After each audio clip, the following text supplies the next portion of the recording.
Ayanda, what happened that you decided to bunk school? Oh, because kids bunk school all the time. Guys. It's not model no. students. So Le perfect. Wow. I went to a school called Brittonwood High School, and there was a place near Roseboro we called that house the G-Spot. I don't know why we called it this G-Spot, but we called it the G-Spot. Out of the group, one of us decided not to go, and one of the guys decided not to go, and he told us.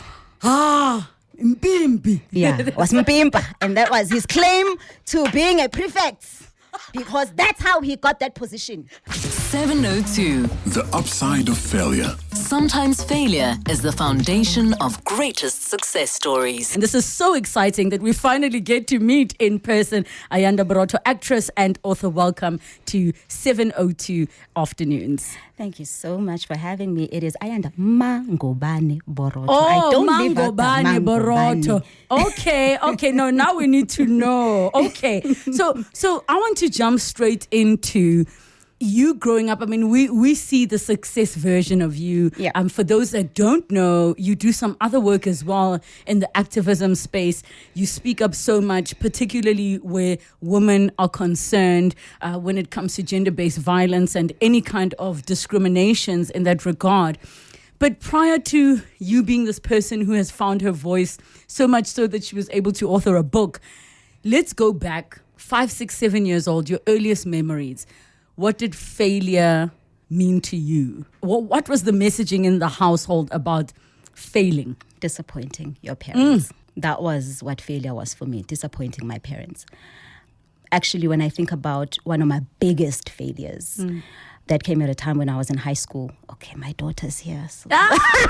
Wait, before high school, keep me there, because what you're saying about disappointing your parents, what did that represent? As in, why was disappointing your parents such a big deal? I think, and I don't want to say in black families, because I think this is across, we're taught that it's not okay to make mistakes. It's not okay to make mistakes. And so we're constantly trying to... Is that why our parents don't apologize to us? I'm just asking. Please don't ask that. My daughter's here.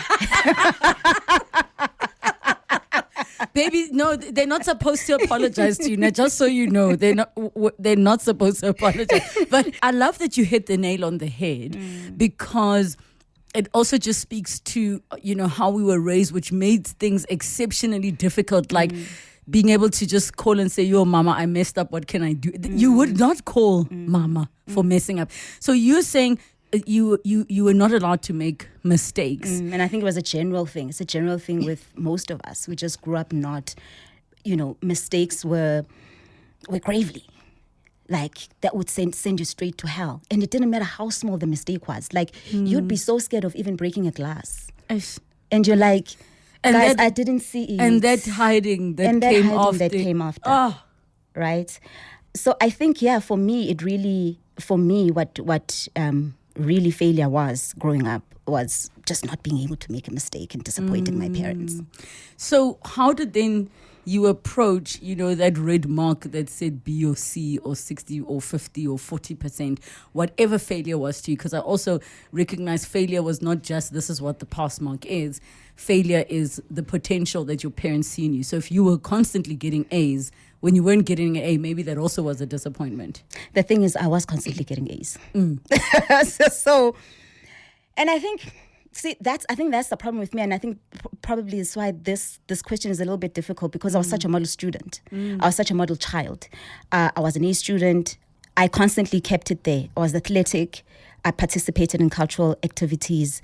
I was the apple of my father's eyes. Like, literally, I represented his success. And that's why, again, the Mangubane for me is so important, because every time people say Ayanda Mangubane, they honor him as well, right? So I think it's a hard question to answer, because I'd always been so good up until this point. But okay, we're going to get to that point. I think also, and maybe it's an element we're not acknowledging, is people might think that the kids who, constantly were struggling, maybe were having a hard time, and, the parents would look at the kids who do well and be like, yo, why can't you be more like, not realizing the amount of pressure that child is under to constantly be the apple of their parents are, or the success of the future of this family. Our hope is in you. Did you feel that pressure? Yes, I did. I feel it even today. Really? Yeah. I felt it because also I'm the firstborn. I'm the firstborn daughter. I have a twin brother and a younger brother. I felt it a lot more. Did you come out first? Yes, I did. So you really are the firstborn? I am the first. Yes. I'm 10 minutes older. But culturally, the belief is that the twin that comes out first is actually the younger one. Really? Yeah, I don't know why. But How have I never heard that? That's the cultural belief that the twin that comes out first is actually the younger twin. No, we're going to have to do some research and have a conversation about, because that's so fascinating. Yeah. Okay, so being firstborn, being older, being the smart, bright one, the pressure. Why is it, even though you know what you know, it still affects you today at your grown mama age? It's embedded in our DNA that we take care of those we love. I think, after my dad passed away, it felt like I needed to step into his shoes. And also it came with the appreciation that as people we're not born the same. I hear people who speak very differently of their mothers. My mother is just a different breed. And I've come to accept that she's a quiet storm, but even in her strength, there were times that she couldn't really hold the fort. And that was fine. I understand that now, that was okay. So, yeah, I still feel that pressure because there's a lot of things that haven't changed. But I'm learning to create the boundaries. So this is the other part of the conversation that is important about understanding my failures and the lessons, is that some of it I haven't mastered. It doesn't mean that I've mastered it. It means that I've awakened to it and I'm walking the journey, but it doesn't necessarily mean that I've mastered it. So you're aware, but you haven't been able to actualize it yet. Yes. So we're going to take a quick break. And when we come back, we need to find out why this model student decided to bunk school. We don't know. So now we need to talk about, you are this model student. Ne? You are doing the straight A's. You don't want to fail at anything because you know the feeling of the disappointment, considering the pressure you're carrying. You're firstborn. And if any of you are listening and want to ask Ayanda a question or comment, 011-883-0702, or the WhatsApp line 0727021702. Ayanda, what happened that you decided to bunk school? Oh, because kids bunk school all the time, guys. It's not model, like, not model students. So, Le perfect. It was a moment in time. It was a silly decision.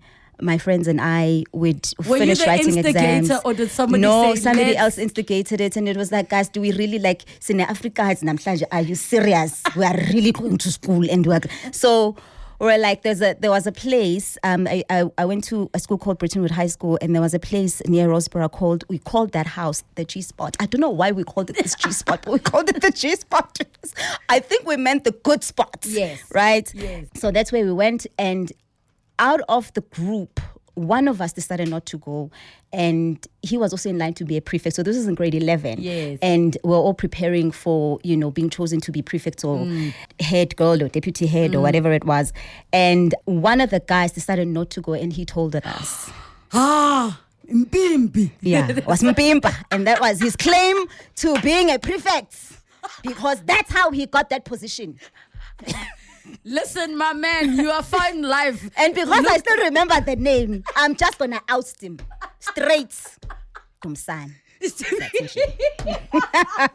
No, I'm not going to say the surname. So he went and biside you. He went and biside you. So what did this cost you?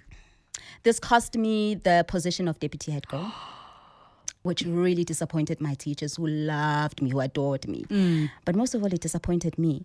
And I think because of that moment and what, the ripple effect of that, my grades dropped. I felt unworthy of anything good that was happening in my life. And it really just went south from there. Can I ask, so you lost the position of deputy head girl, but did they still keep you on as a prefect or nothing? No, nothing. So titleless? No, I was titleless. Just Ayanda. And to walk through the school grounds knowing full well that you were supposed to be deputy head girl, and everyone is looking at you like, yeah, see, yeah, one. Was it worth it, the bunking? No, it wasn't, because the principal came with a few other teachers. They went to find you where yes, you... they went, Oh my I thought the guy gosh. knew where we were. No, so I they didn't know came to find us. No, I And thought so it was one of those like, no, they bunked and then they saw you weren't No, there. it was dramatic. I mean, there I was running down the stairs and the principal is standing right there and I can't see him. And then I'm told, no, but Mr. Rasta Ulapa. And I'm thinking, Aibo. So the Monday after, because it was a Friday, the Monday I had braids. So over the weekend I cut my braids because I was hoping that he wouldn't, he'll be confused about, because he would think, hey, Yes. this one had braids on Then he Friday. never saw you properly. Mustn't have been her. So I bet you never slept that whole weekend. I didn't. None of us did. But again, we got through it. I mean, it was serious, but it was also funny. It was funny in that, I mean, this was happening to me and a group of my friends, and we knew we were all in trouble. But like I said, I think it was deeper for me because I knew that had just cost me that position. So the older you, what do you think the lesson was? And not the lesson maybe a year later, as in Ayanda today. What do you understand that lesson to have been? That I'm not defined by a moment in time. I wish in that period, what my teachers could have taken into account was who they knew, my character. And not one mistake. One mistake in one moment in time. I wish they had extended me more grace. As I'm learning now to extend my children more grace. My daughter's going to disagree with this, but I'm learning now to extend my children more grace because stuff happens, mistakes happen. And sometimes I don't think it's my default position to immediately, when something's happened and I'm disappointed, my default is not to immediately give you a hug or talk through it. My immediate default position is to be a parent, to wear the parent hat and to be disappointed, to be bad. I'm able to call myself back and say, okay, how do we walk through this one? So I wish, they'd extended me as much grace as I'm learning to now extend in other relationships when people make mistakes. So now at some point you're working for a big international corporate company, but then you decide to go into a smaller startup. And we all know that's a massive risk, but also at the same time in the age we're living in, you look at your tech startups, like it could break big any day. So I'm assuming when you went there, you had hope that this thing is going to work, but what happened? So this was 2006 going into 2007 because I left towards the end of 2006 and I left a really great position. I was in management for an international company and then went into a smaller startup in communications. And it just didn't, it's not one single thing. I think I wasn't aligned. This thing looked good on paper. The money doubled, looked good on paper. But I wasn't aligned emotionally and spiritually. And so it didn't work for, I think, many reasons. It wasn't one particular reason. But it was one of the greatest mistakes I could have made because it wasn't a calculated risk on my side. I thought, I've outgrown, I'd outgrown my position where I was, and I was looking for something different. I was looking for something more exciting. And I thought this was a business I could turn around. And without necessarily introspecting and putting my ducks in a row, I leaped. I leaped. And it wasn't what it looked like. Yeah. As I love to say to people who are like, I'm thinking of leaving, I'm like, do you have an exit strategy? Yeah. Do you have an exit strategy and a plan? So we have opened up the lines 011-883-0702 and the WhatsApp line 0727021702. Ayanda, if you can put your headphones on because we're going to take a call. We've got a special somebody, but I need you to guess who the person is. Hi, how are you? I'm good, thank you. How are you? Good, good. Go ahead, Ayanda's listening. So, Ayanda, just want to let you know just how proud I am of the person that you are. I think, you are incredibly gifted, and I know that, the listeners see you on TV and they see all the stuff, and I hope that hearing your stories, they know that you're not just a gifted performer, but just what an incredible creative and brilliant mind you are, what an incredible business mind you are, but also that you are so true to who you are. I think one of the things I love and respect about you the most is that you don't pander to these industry things and industry statuses. With Ayanda, what you see is what you get. So if you come across a friendly person, if you come across a person who cares, somebody who stops to give somebody food who doesn't have food, genuinely, no cameras, won't talk about it, won't share it, somebody who will make sure they give the parking attendant $20, $50, $30 so that they have a meal. That's who Ayanda is. And so, you sound like you know this person so well. Ayanda, you She know would it. do, like, no want to. Like,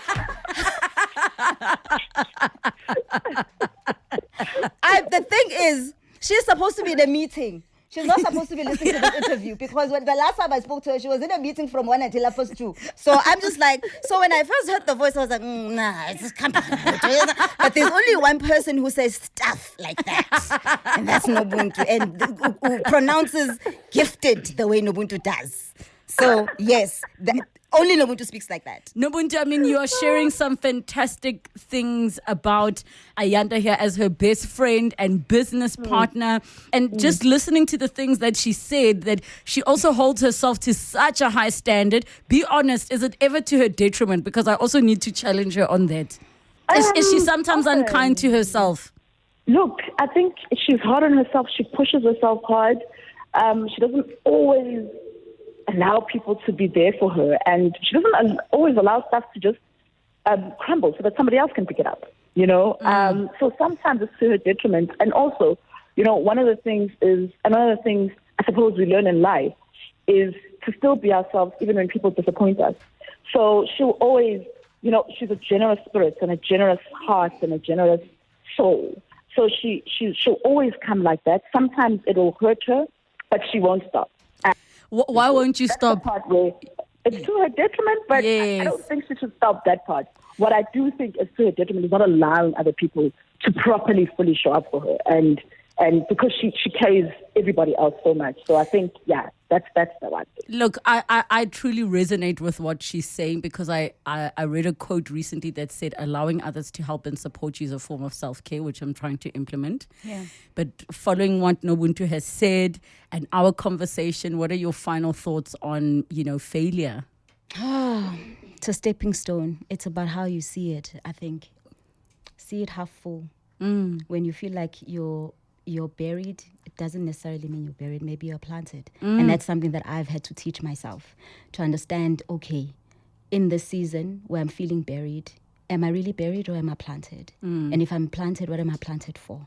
So I try to see things half full. I see things in harvest rather than like in seasons where I feel like I'm failing. And Nobuntu, thank you for that. Ayanda, thank you so much just for coming to chat to us. And I know there's so many gems that we could dig out from the story that is your life. Your book, Unbecoming to Become, where can we get it? Exclusive books, bargain books. Take a lot, all your major, medium, small-sized bookstores. Ayanda Borotho, Mangubani Borotho. Borotho, Unbecoming to Become, and you will find that book. It's available, My Journey Back to Self. 702. The upside of failure. Sometimes failure is the foundation of greatest success stories.